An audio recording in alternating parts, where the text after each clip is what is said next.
Allah adalah bulan apa? Rajab. Kalau bulan yang dicintai, orang melakukan dosa, tentu dosanya lebih berat. Saya kasih contoh, misalkan Pak, ada orang melakukan perbuatan senonoh ya di tempatnya, misalkan kalau sekarang di biasa apa? Mabuk-mabukan atau misalkan berzina di tempat memang pesta-pesta, kan? Itu bisa dikatakan sesuatu yang mungkin sebagian orang normal, dibandingkan ada orang misalkan minum alkohol atau berzina di masjid. Kira-kira yang dosanya lebih besar di mana? Berzina di masjid. Ini tempat mulia. Kenapa orang sampai apa? Berzina. Orang pun bisa jadi kemarahannya bisa double, ya kan? Karena melakukan perbuatan tidak senonoh di dalam masjid. Sama bulan Rajab itu bulan yang sangat dicintai oleh Allah. Kalau sampai orang melakukan perbuatan dosa di bulan Rajab, berarti Allah marahnya double. Dosanya pun apa? Double. Orang jahiliyah, Pak. Orang jahiliyah itu sebelum masuk Islam, atau orang-orang Quraisy, orang Quraisy yang nggak masuk Islam itu namanya disebut apa? Orang-orang jahiliyah. Orang jahiliyah itu, Pak, sejahat-jahat, sebodoh-bodoh mereka, kalau sudah masuk bulan haram atau bulan Rajab, mereka perang saja, Pak. Besok haram ya, besok Rajab, dihabisin perang sekarang. Habis maghrib langsung berhenti. Kenapa? Mereka menghormati namanya bulan apa? Rajab. Termasuk juga amal soleh, perbuatan baik apapun, pahalanya juga apa? Double, dilipat gandakan oleh Allah Subhanahu wa taala. Ditambah lagi kita sebulan setengah lagi sudah masuk bulan apa, Pak? Ramadan. Ya, kalaupun belum berubah, Pak, ya, amal kita dari bulan-bulan sebelumnya, minimal bulan Rajab itu adalah peningkatan dikit aja. Masa sama gitu. Masalahnya sebentar lagi bulan apa? Ramadan. Jadi kalau pingin kita Ramadan kita maksimal, Ramadan kita bisa full semuanya, ya harus mulai apa? Mempersiapkan dari apa? Sekarang. Minimal apa, Pak? Minimal adalah perbuatan baik yang ditingkatkan. Entah bacaan Qur'annya, ya. Saya nggak boleh telat, misalkan ya. Saya nggak boleh kelewat, atau minimal puasanya, ya kan? Atau minimal apa? Qiyamul lailnya. Jadi ada yang memang apa? Ditingkatkan. Kalau nggak kayak gitu, Pak, wah udah bablas kita nanti bulan Ramadan. Bulan Ramadan ya udah kayak bulan-bulan yang lain. Harus niat, Pak, harus diniatkan. Wah, ini sebentar lagi Ramadan. Sebentar lagi apa? Ramadan. Jadi ini sebentar sekali, Pak. Tahu-tahu besok sudah selesai aja bulan Rajab. Masuk sudah bulan apa? Sya'ban. Baru kemarin kayaknya baru 1 Rajab. Sekarang udah berapa, Pak? Udah 15, ya kan? Sekarang udah 15. Cepet banget, Pak, ya kan? 1 Rajab baru kemarin, sekarang sudah 15 Rajab. Bentar lagi sudah Sya'ban, masuk Ramadan. Udah. Nah, hari-hari ini tuh sudah banyak. Hampir beberapa pekan ini ya, atau sepekan terakhir ini ada aja pengumuman ya, telah meninggal fulan, telah meninggal fulan, telah meninggal fulan. Bener gak, Pak? Saya itu udah takziah berapa kali, ya kan? Terus di ini saudara, orang tua, teman, ya kan, ustadz, ya kan, tokoh, ya kan, itu banyak sekali meninggal, ya kan? Makanya memang apa? Para ulama dulu termasuk apa? Memperbanyak doa apa? Allahumma barik lana fi Rajab wa Sya'ban wa ballighna Ramadan. Ya, kita minta kepada Allah agar waktu kita, Pak, di bulan Rajab itu apa?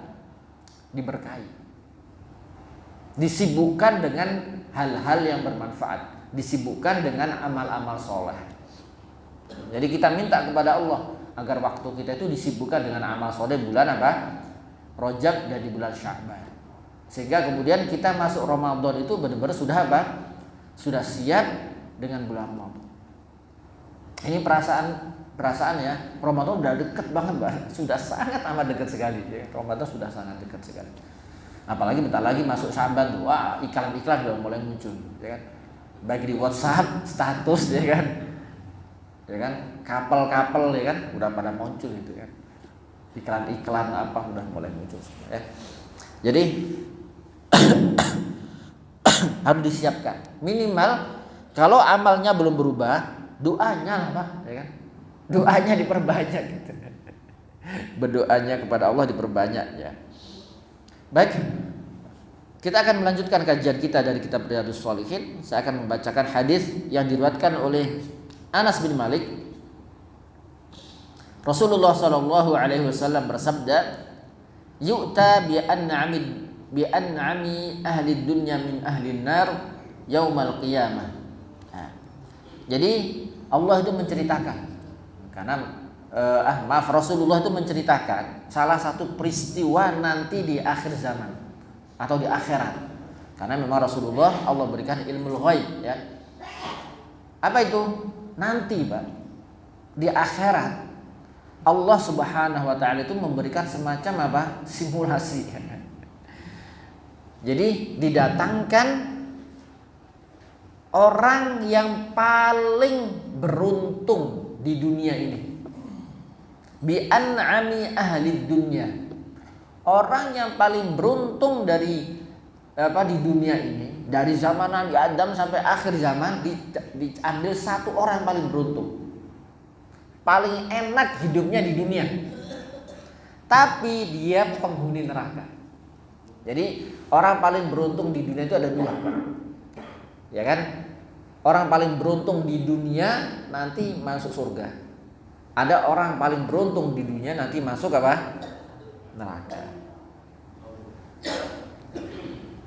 Orang yang paling beruntung di dunia itu masuk surga itu adalah salah satunya Abdurrahman bin Auf. Abdurrahman bin Auf. Itu, Pak, beliau itu sudah ditakdirkan oleh Allah, dia itu orang paling beruntung di dunia. Salah satunya. Lahir, Pak, sudah jadi orang kaya, ya kan? Fisiknya sempurna, ganteng, pinter, ya kan? Pinternya luar biasa. Beliau, Pak, saking kayanya, beliau itu sesumbar. Saya, ya, di tengah gurun pasir, itu kan pasir semua, Pak, di gurun pasir, batu-batuan. Saya sesumbar ya.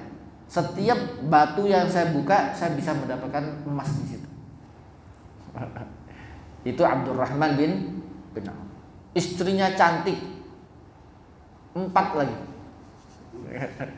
Anaknya banyak ya. Anaknya lebih dari 20 dan itu semuanya jadi orang soleh, orang kaya, semuanya menjadi hafid dan seterusnya. Ya, beliau orang paling beruntung. Beliau tuh pernah, Pak, salah satu kisah itu beliau tuh pingin miskin, saking pinginnya miskin ya. Waktu itu di Madinah ada paceklik. Jadi para petani kurma saat itu semuanya itu sedang apa? Gagal. Jadi pas waktu mau panen kurma gagal semuanya. Semuanya gagal. Ya kan? Akhirnya si Abdurrahman bin Auf itu pengen miskin. Jadi semua kurma yang gagal itu dibeli sama beliau. Dibeli 2 kali lipat. Saking pinginnya miskin. Kenapa? Beliau tidak pernah miskin seumur hidup. Saking pinginnya miskin. Wah, ketika sudah dibeli semua, beliau senang, ya kan? Uang beliau habis. Bayangkan, Pak, satu Madinah dibeli semua sama beliau. Bapak tahu, ya? Ternyata di Yaman sedang ada wabah penyakit yang itu tidak bisa disembuhkan kecuali dengan kurma busuk. Kurmanya Abdurrahman bin Auf itu akhirnya dibeli 4 kali lipat harganya. Jadi beliau itu sampai tidak bisa apa? Miskin. Hadis ini menjelaskan ada nanti di akhirat itu Allah Subhanahu wa taala akan mengambil dari calon-calon penghuni neraka itu orang paling beruntung. Jadi orang paling beruntung kita nggak bisa bayangnya kan. Jadi pokoknya dari lahir itu dia sudah beruntung ya. Sudah kaya, cakep ya kan, istrinya cantik, anaknya cakep dan seterusnya dan seterusnya. Intinya hidupnya itu penuh dengan apa? Kemudahan. Orang yang paling punya privilege yang pernah ada di muka bumi ini, dari zaman Nabi Adam sampai hari kiamat. Tapi penghuni apa? Neraka. Ceritanya seperti itu. Fayusbaghu finnari sabghah. Tetapi kemudian Allah Subhanahu wa taala di hadapan para penghuni neraka itu dimasukkanlah ke dalam neraka cuma 1 celupan saja, Pak. Dicelupkan ke neraka, ditarik lagi. Summa yuqal, dan kemudian Allah Subhanahu wa taala berfirman, ya bani Adam, hal ra'aita khairan qad, hal marra bika na'imun qad. Wahai anak Adam, dia ditanya oleh Allah, apakah engkau pernah merasakan kebaikan sedikit pun? Apakah engkau pernah merasakan kenikmatan sedikit pun? Apa Pak jawabannya? Demi Allah ya Rabb, saya tidak pernah merasakan kenikmatan sedikit pun. Bahkan Pak, orang yang dari lahir sudah enak sampai mati, ketika dia masuk neraka, nanti kenikmatan nggak terasa sama sekali, nggak ada efeknya. Kenapa? Saking dahsyatnya azab neraka nanti. Saking dahsyatnya. Jadi kenikmatan yang dirasakan seumur hidup itu nggak ada apa-apanya ketika cuma dicelupkan ke dalam api neraka. Kenapa sih Pak? Jadi saya kasih contoh sederhana saja. Jadi Allah Subhanahu wa taala ketika menjelaskan tentang kenikmatan dunia itu kan dianggap oleh Allah Subhanahu wa taala, ad-dunya itu dari bahasa Arab Pak. Dari kata ad-dani yang artinya rendah. Nah, dunia itu bahasa Arab, sesuatu yang paling rendah, sesuatu yang paling hina. Nah, Allah Subhanahu wa taala ketika menciptakan makhluk-makhluknya, Allah menganggap dunia itu Pak, bumi dengan isinya itu adalah sesuatu yang paling hina. Kenapa dianggap hina? Saya kasih contoh deh. Saya di rumah, Bapak di rumah, barang-barang Bapak yang paling hina, yang paling rendah menurut Bapak apa? Menurut Bapak apa coba kira-kira? Kalau saya nih, saya anggap di rumah saya yang paling hina, yang paling rendah di rumah saya itu adalah sampah. Kalau saya Pak ada sampah di rumah, cepet-cepet saya buang. Benar nggak Pak? Bahkan saya buangnya pun saya lempar. Benar nggak? Iya. Itu saya anggap hina. Kira-kira nih ketika ada orang minta ke rumah, minta ke rumah, ya kan? Saya pilih kasih nasi, tapi dia malah ngambil sampah. Sampahnya kan. Kira-kira menurut saya ini orang bodoh atau orang pintar Pak? Orang bodoh, bener nggak? Bener. Allah Subhanahu wa taala itu selalu menawarkan dari dulu kepada kita semuanya, mau pilih mana, kehidupan dunia atau kehidupan akhirat. Tetapi kenapa banyak orang memilih kehidupan dunia? Padahal saya pribadi nih ya, di rumah mau ngasih misalkan nasi sama lauknya, tetapi dia ngambil sampah dibawa pulang. Dia tidak mau memilih nasi dengan lauknya. Saya anggap dia bodoh. Kenapa? Sampah nggak ada gunanya. Sampah nggak ada gunanya di sisi Allah Subhanahu wa taala. Allah Subhanahu wa taala Pak, ketika menggambarkan tentang kehidupan dunia itu sangat hina di hadapan Allah Subhanahu wa taala. Ini yang pertama. Yang kedua, Allah Subhanahu wa taala ketika menggambarkan kehidupan dunia Pak, di dalam surat As-Sajdah ketika Allah Subhanahu wa taala berfirman, yudabbirul amra minas sama'i ilal ardh. Allah lah yang mengatur segala urusan dari langit sampai turun ke bumi. Jadi semuanya Allah yang lakukan. Tsumma ya'ruju ilaihi, dan kemudian Allah Subhanahu wa taala kembali menuju ilaihi, kepada Allah Subhanahu wa taala. Fi yaumin kana miqdaruhu alf sanatin mimma ta'udun. Di mana satu hari di sisi Allah ya, itu seperti 1000 tahun di dunia. Mimma ta'udun, sesuai dengan hitungan kalian. Coba Pak bayangkan ya. Kita hidup 1000 tahun ya. Kita misalkan dikasih umur oleh Allah Subhanahu wa taala 1000 tahun ya. Di hitungan Allah ya, menurut Allah kita hidup itu cuma apa? Cuma 1 hari Pak. Cuma satu hari. Saya coba kemarin saya hitung-hitungan sama teman-teman ya.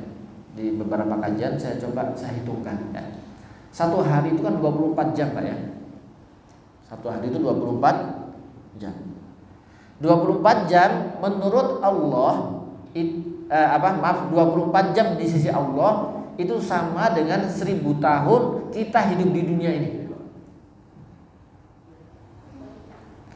Saya coba bagi Pak, 24 jam dibagi jadi 8. Ketemu 3 jam, ya kan? Kemudian 1000 tahun dibagi 8 ketemu berapa Pak? Berapa? 125 ya kan? Berarti 3 jam di sisi Allah seperti hidup 125 tahun. Ada nggak orang yang bisa hidup 125 tahun? Oke, sepakat, nggak ada ya? Nggak ada. Sekarang di zaman kita, kita bagi setengahnya lagi. 3 jam dibagi 2 ya, 1,5 jam, benar nggak? 125 tahun di sisi di dunia ya, dibagi 2 berarti 62, sekitar 62, benar nggak? 62 tahun.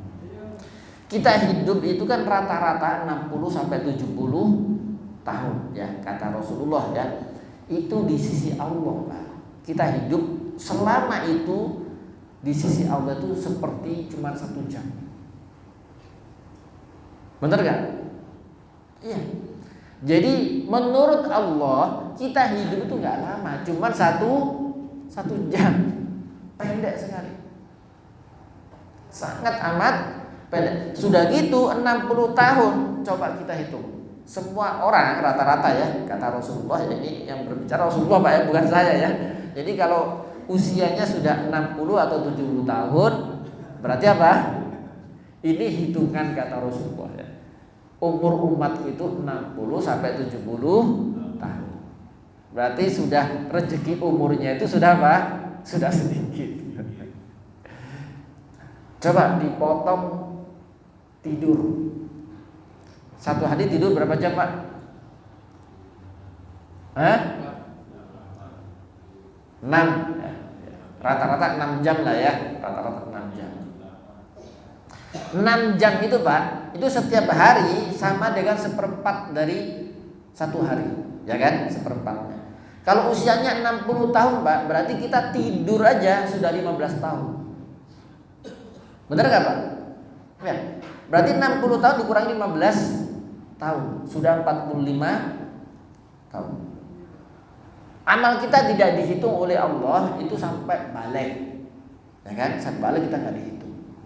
Dipotong lagi balik, rata-rata 15 tahun, ya kan? 45 dikurangi 15 berapa Pak? 30 tahun. 30 tahun itu hidup kita yang kita melakukan aktivitas. Belum dipotong kerja, belum dipotong ini, belum potong ini. Kalau dihitung ibadah kita itu berapa?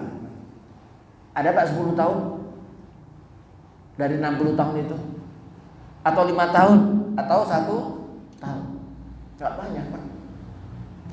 Jadi kalau kita hitung, makanya ketika Allah Subhanahu wa taala bahwasanya mengatakan dunia itu bagi Allah sangat hina, ya kan menghina. Karena di sisi Allah itu sangat pendek dibandingkan dengan kehidupan apa? Akhirat yang kekal. Bahkan ketika Allah Subhanahu wa taala ya, memberikan perbandingan, ya kan? 10 Ketika Rasulullah mengatakan sholatul fajri, ya, rakaatani, ya kan, 2 rakaat qoblal fajri, ya, 2 rakaat yang dikerjakan seorang muslim sebelum sholat subuh, khairun minad dunya wa ma fiha, itu lebih baik dari dunia dengan apa? Seisinya. Allah Subhanahu wa taala, Pak, ketika memberikan pahala, bayangkan kita sholat cuma 2 rakaat, itu dikasih nanti di akhirat dunia dengan apa? Dengan isinya. Berarti apa? Perbandingannya nanti harta bapak dibandingkan di dunia itu nggak ada apa-apanya.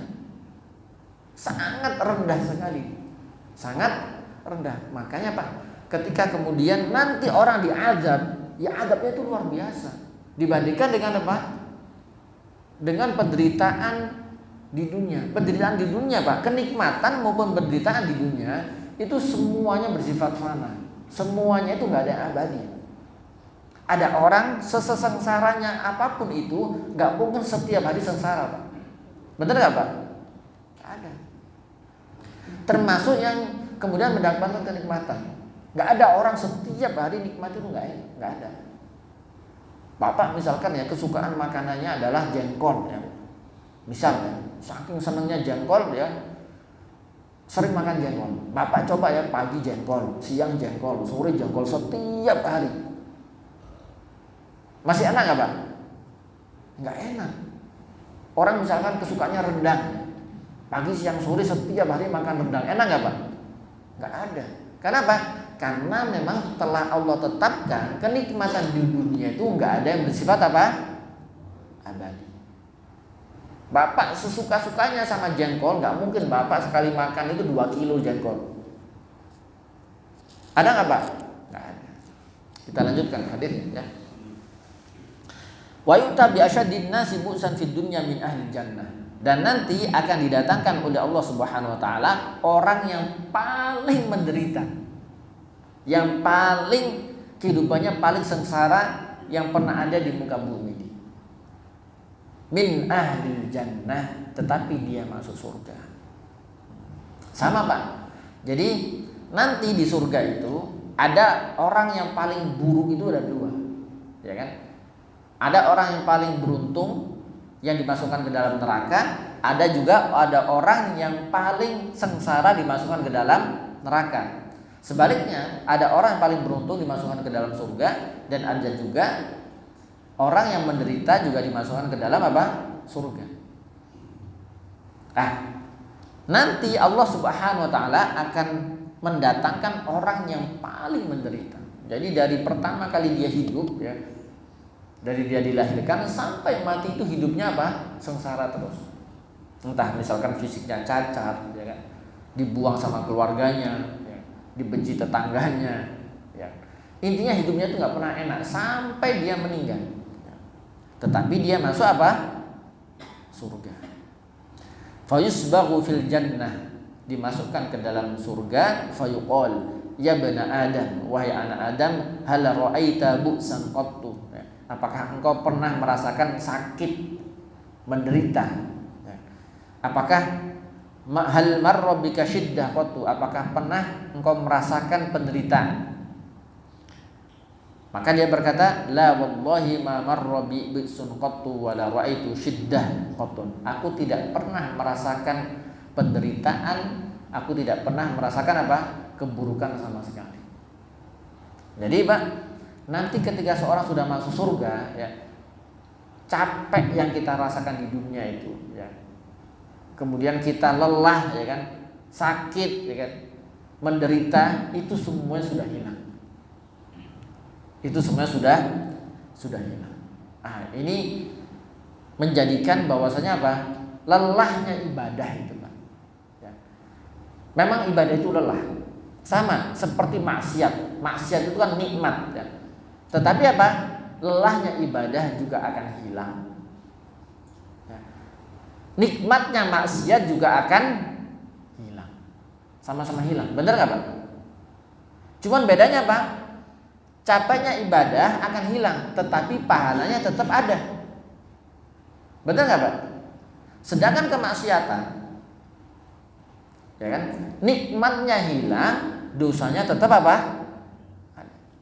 Orang nyuri, Pak, ya kan? Kan sekarang nyuri itu macam-macam ya. Saya kemarin, nah ini bukan berarti semua pondok seperti itu ya. Ada salah satu pondok ya, saya kemarin main ke Bogor ke teman saya. Ya. Sempat tahun lalu itu saya sempat dengar gitu, guru-gurunya itu nggak dapat bonus katanya. Bulan teman saya itu beliau salah satu petinggi di sana. Katanya teman saya, namanya Ustaz Agus. Ustaz, katanya tahun lalu ini nggak ada bonus ya buat guru-guru. Dia cerita, ternyata bendaharanya itu bermasalah karena bendaharanya dulu mantan orang kaya jadi nggak kelihatan. Jadi uang pondok itu diambil sama orang tersebut itu sampai 16 miliar. Diambil sampai 16, ya keuangan pesantren langsung goyang ya. Ya kan? Pesantren sampai goyang. Ketahuan 2 atau 3 tahun ya, setelah keuangan pesantren baru goyang ya. Diusut ternyata bendahara. Ya, kita nggak tahu gaya hidup beliau karena memang beliau sebelum masuk pondok sudah kaya ya. Jadi setiap liburan umroh ya, setiap liburan itu selalu umroh ke Turki, kemana dan segala macam. Orang nggak nyangka ternyata itu uang apa? Uang pesantren ya. Nah, itu Pak, 16 miliar itu yang memang nikmat. Gak ada yang mengatakan 16 miliar itu gak nikmat, benar gak Pak? Tapi ya kenikmatannya hilang Pak, kenikmatannya hilang, tetapi dosanya ya sampai kapanpun itu, dosanya akan tetap ada. Kita menderitanya Pak, sakit dan segala macam, itu juga sama ya. Capek kita ibadah capek Pak, puasa capek ya kan. Bapak sodakoh ya, ngumpulin duit bertahun-tahun, kemudian sodakoh ya. Ya capek memang ya kan, harta hilang. Bapak tengah malam, bangun malam, sholat malam, ya capek memang, ngantuk ya kan, dingin ya, dengerin kajian sambil tidur ya capek memang ya kan. Tetapi apa? Sama capeknya akan hilang. Nah, pahalanya tetap di sisi Allah Subhanahu wa taala. Nah, ini digambarkan di dalam hadis setelahnya ya. Ada Mustawrid bin Shaddad. Hadis ini diriwayatkan oleh seorang sahabat bernama Mustawrid bin Shaddad. Rasulullah sallallahu alaihi wasallam bersabda, "Mad dunya fil akhirah illa mithlu ma yaj'alu ahadukum usba'ahu fil yam." Tidaklah dunia dibandingkan dengan akhirat ya, seperti yaj'alu ahadukum usbu'ahu fil yam. Jadi seseorang itu tangannya, jari jemarinya Pak, dimasukkan ke dalam air lautan. Falyanzur bima yarji. Lihat ya, seberapa banyak yang didapatkan.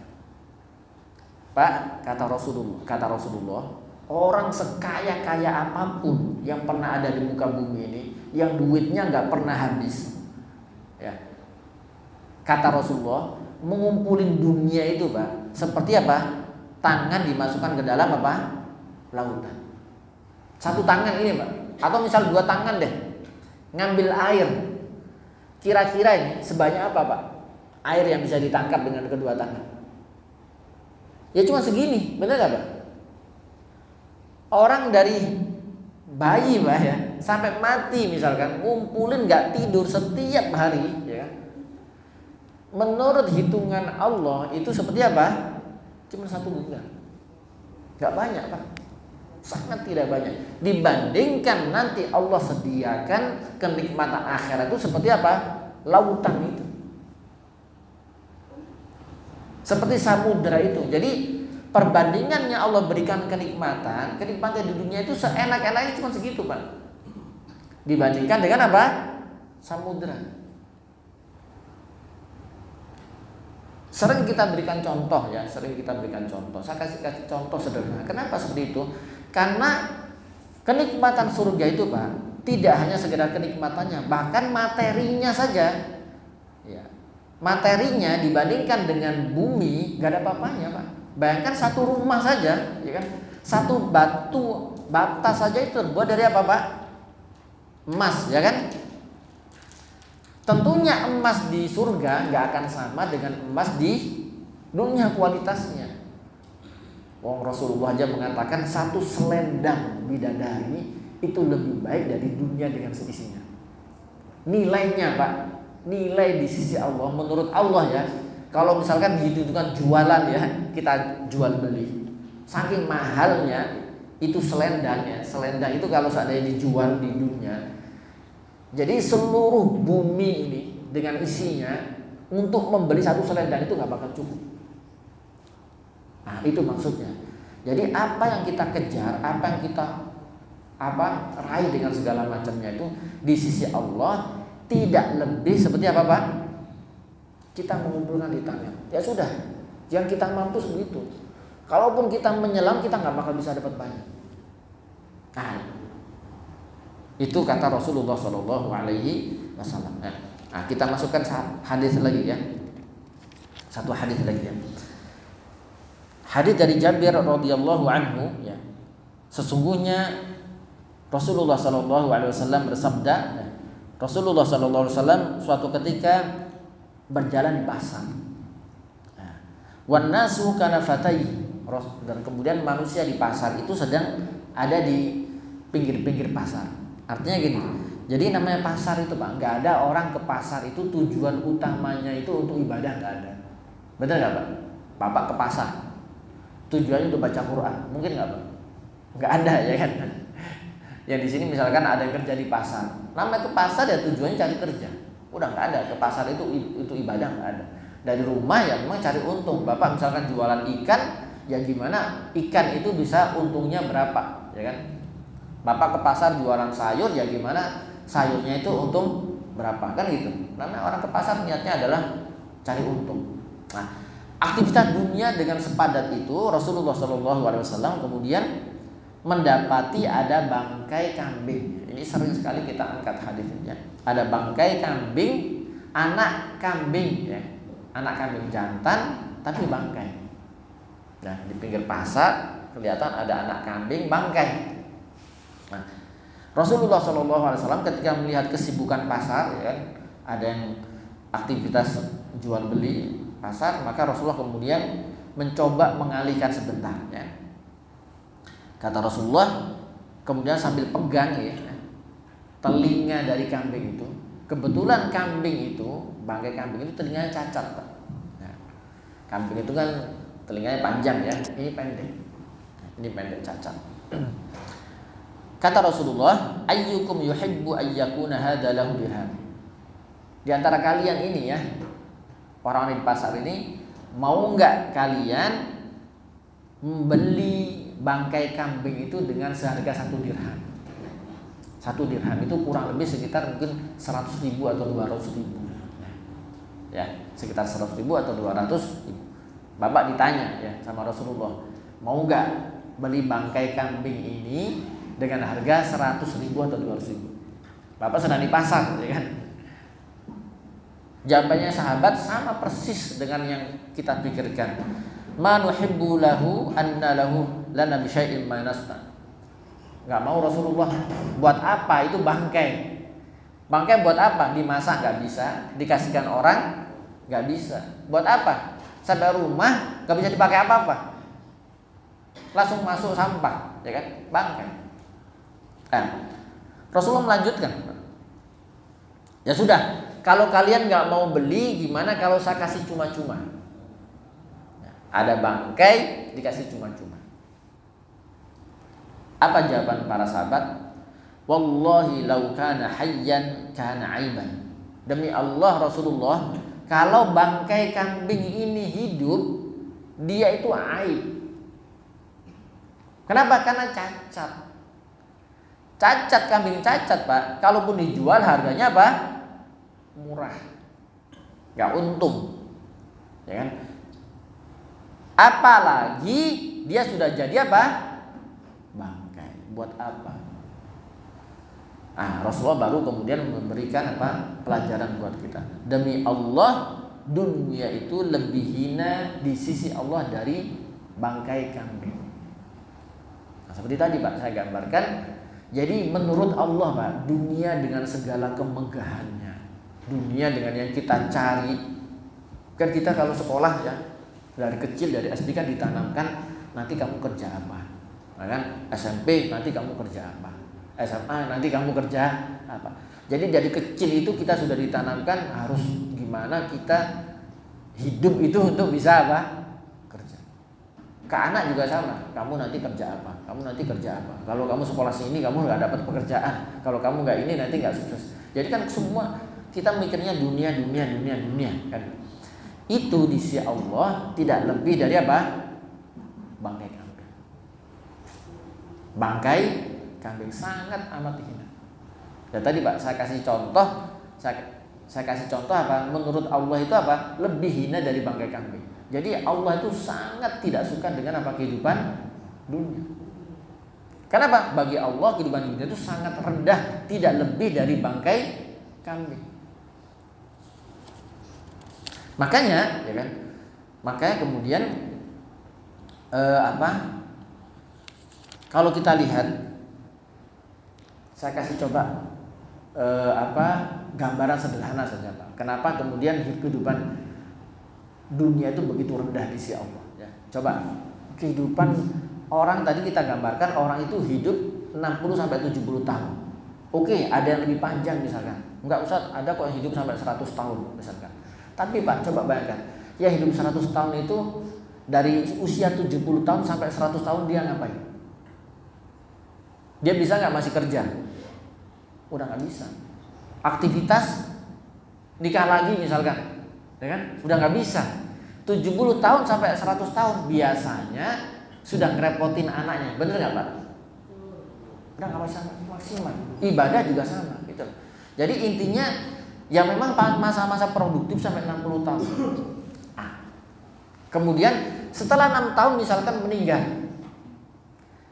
meninggal di kuburan, dia berapa tahun di kuburan di alam barzakh? Di alam barzakh Pak, bisa jadi dia hidup ada yang mungkin 1000 tahun, ada yang 2000 tahun. Misalkan hari ini meninggal Pak, kita nggak tahu kiamat kapan ya kan? Anggap aja kiamat misalkan 1000 tahun lagi atau 2000 tahun lagi. Berarti kan dia di alam barzakh itu selama apa? Selama itu. Bahkan dia hidup cuma 60 tahun, kemudian setelah itu dia di alam barzakh 1000 tahun misalnya. Ya kan? Di alam barzakh Pak cuman ada dua. Yang satu merasakan kenikmatan, dibukakan pintu surga oleh Allah, merasakan wanginya surga, merasakan sejuknya surga, merasakan keindahan surga, dan dia kemudian selalu berdoa kepada Allah, ya Allah tolong cepet-cepet kiamat. Nah, ini orang-orang beriman. Dan yang satunya dibukakan pintu neraka, dia kena hawa panasnya api neraka, lihat siksaan neraka, selalu berdoa kepada Allah, ya Allah jangan cepet-cepet kiamat.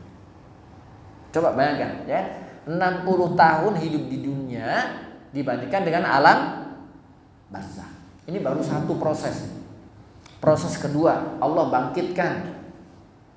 Ya kan? Setelah kiamat Allah bangkitkan. Dibangkitkannya sesuai dengan saat dia wafat. Ya kan?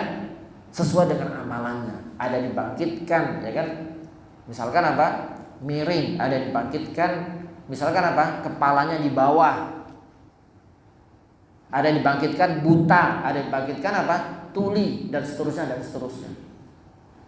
Habis itu digiring ke padang mahsyar. Ini proses yang kedua.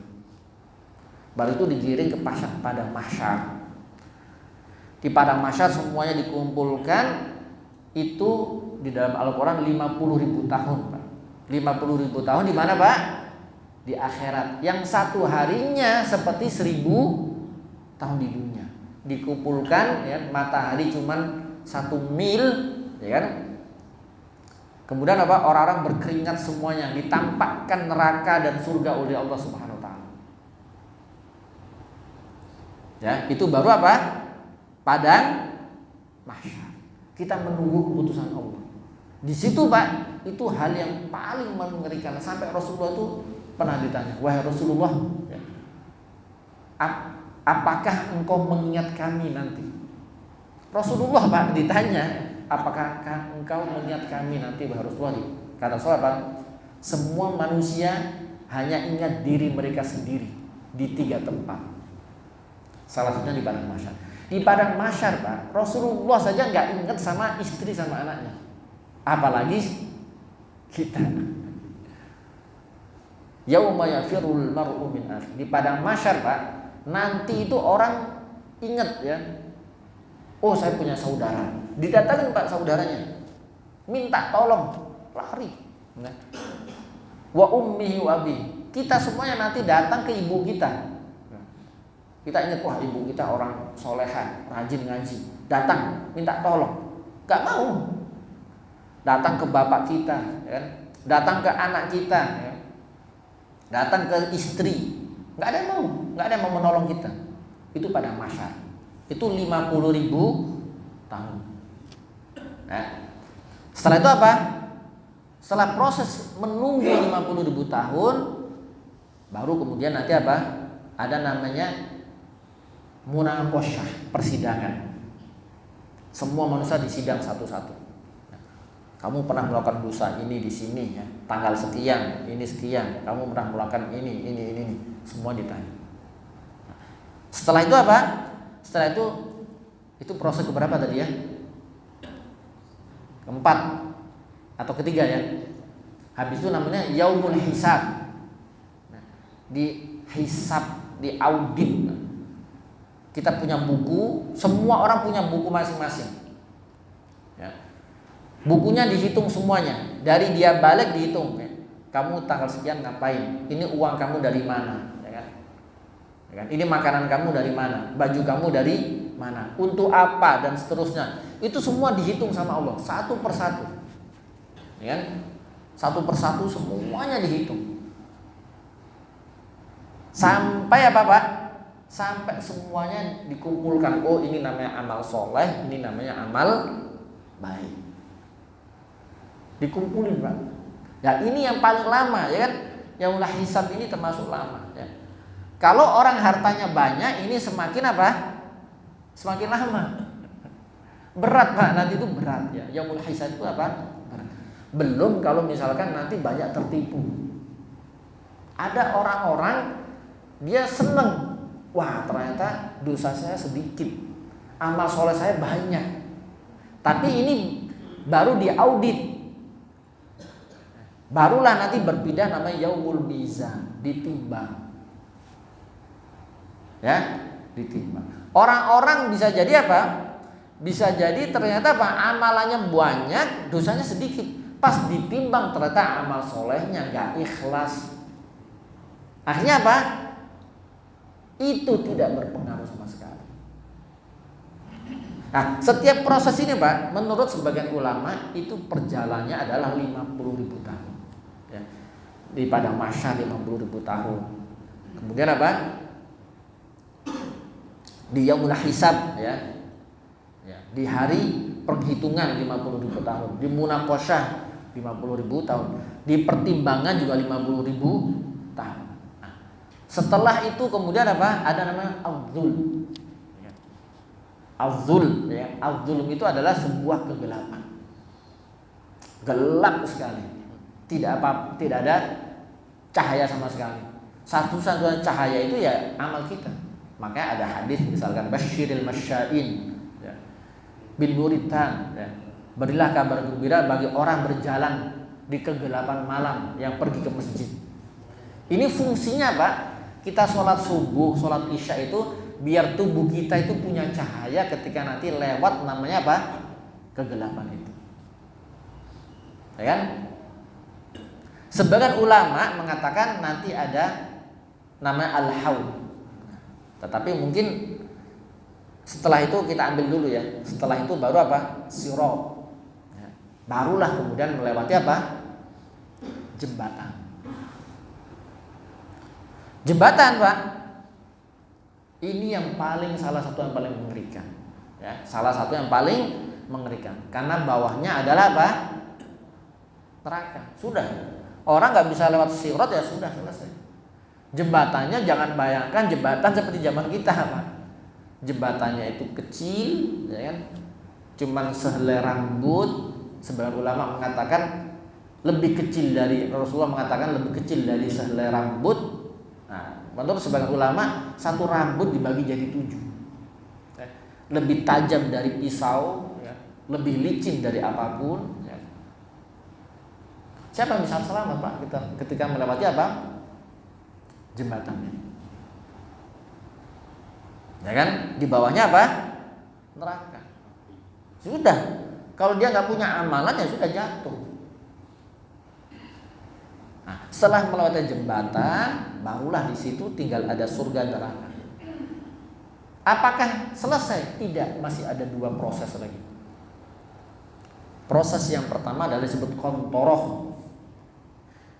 Kontoroh, ya. Kontoroh itu apa? Jadi persidangan di sana antara manusia. Jadi orang selamat dari Shirathul Mustaqim belum tentu dia masuk apa? Ke dalam surga. Ada namanya kontor, persidangan antara manusia yang sering kita bacakan hadisnya. Antara manusia yang 3 hal, ya kan? Pertama hartanya, ya kan? Kedua adalah kehormatannya, ketiga adalah darah. Di sini, ya, antara manusia sampai selesai semuanya, barulah nanti al-haud, telaga. Ya, ada telaga. Nah, telaga ini apa? Apakah bisa semua orang bisa minum? Nggak bisa juga. Ya. Barulah kemudian apa? Nanti surga. Lihat, Pak. Coba bayangkan 60 tahun dibandingkan proses sejauh itu, sepanjang itu, ya kan? Makanya ketika Rasulullah mengatakan bahwasanya kehidupan dunia itu, ya, tidak lebih dari apa? Di sisi Allah lebih hina dari apa? Bangkai kambing. Karena kita lihat, Pak, dibandingkan proses yang panjang. Kita kan kadang sering membaca hadis, itu hadis ya, memang hadis seperti itu. Tapi kalau kita lihat proses yang sangat panjang ini, ya memang benar. 60 tahun udah gitu, ini yang menentukan apakah perjalanan kita mudah atau susah ini. Barulah kemudian sudah tujuan akhir dari kehidupan manusia adalah surga atau neraka. Ya, sudah selesai. Nah, itu yang digambarkan oleh Rasulullah SAW, perjalanan yang sangat jauh sekali. Nah, itu kalau kita bahas satu-satu, ya ada bab sendiri, ya. Hari kebangkitan ada pembahasan sendiri, ya. Itu sangat panjang. Kemudian pada mahsyar, yaumul hisab dan seterusnya. Tapi kurang lebih saya gambarkan adalah seperti itu. Jam berapa, Pak?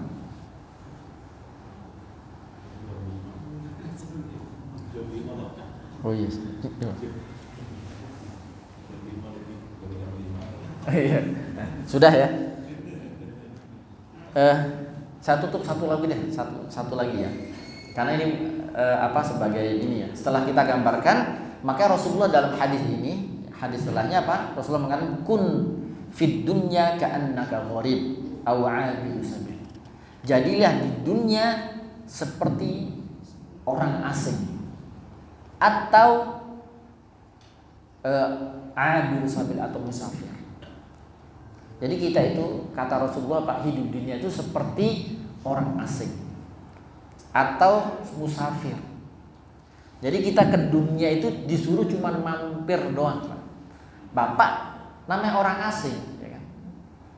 Namanya kita asing, orang asing. Misalkan, ya, Bapak lagi ke Bogor, Bapak orang asing.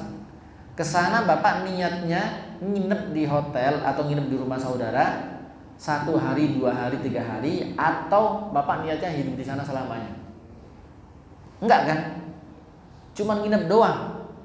Benar nggak? Kita disuruh di dunia itu cuma seperti itu, Pak. Cuma menganggap kita itu cuma sebuah persinggahan doang. Atau 'abiru sabil, atau seperti musafir. Kita lagi safar, ya. Bapak misalkan mau pulang, ya. Bapak mau pulang misalkan ke Semarang, ya. Ke rest area. Bapak ke rest area tujuannya ngapain, Pak? Istirahat sebentar, bener nggak? Bapak tujuan paling cuma ngopi, buang air, istirahat sebentar, atau makan, lanjut, ya kan? Atau Bapak misalkan di rest area, Bapak keluarkan koper semuanya, uangnya dihabisin semuanya di situ, ya? Atau seperti itu kan? Enggak kan? Bapak kalau misalkan dihabiskan semuanya, perjalanan bensinnya habis gimana? Sampai sana terus pakai uang siapa? Gak punya bekal kita. Ini yang kita pertimbangkan. Perjalanan kita itu tadi berapa proses? Ada 12 proses. Bapak ada bekal nggak? Kita punya bekal nggak? Atau kita habiskan semuanya di dunia ini? Ada uang, habisin semua di dunia, ya kan? Semua kenikmatan dunia kita rasakan. Pas waktu kita meninggal, ini perjalanan kita masih apa? Jauh sekali. Ada 12 proses yang harus kita lewati. Kita ada bekal nggak di situ? Nah, itu maksudnya Rasulullah. Jadilah di dunia seperti apa? Orang asing atau musafir. Bekal kita cukup nggak untuk mengantarkan perjalanan yang sangat jauh? Seperti kita musafir, kita ke rest area, ya sudah, makan secukupnya. Saya di sana masih lama, perjalanan saya masih jauh. Saya butuh bensin, saya butuh nanti tempat menginap, saya butuh di sana tempat apa? Wisata, saya butuh makan di sana dan seterusnya, ya kan? Dan seterusnya. Nah, ini adalah pesan Rasulullah SAW terhadap dunia. Jadi ini adalah cara menggambarkan kita dunia. Ya, bagaimana kita di dunia itu hanya sekedar apa? Numpang istirahat. Nah, namanya numpang itu adalah cuman apa? Sementara. Siapkanlah bekal yang jauh lebih banyak lagi untuk perjalanan yang sangat apa? Panjang.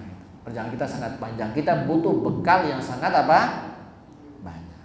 Nah, mungkin kita cukupkan. Mungkin ada yang ditanyakan, Bapak Ibu? Cukup ya. Mudah-mudahan apa yang kita pelajari ini berfaedah bagi kita semuanya. Kita tutup dengan doa kafaratul majelis. Subhanakallahumma bihamdika asyhadu an la ilaha illa anta astaghfiruka wa atubu ilaik. Assalamualaikum warahmatullahi wabarakatuh.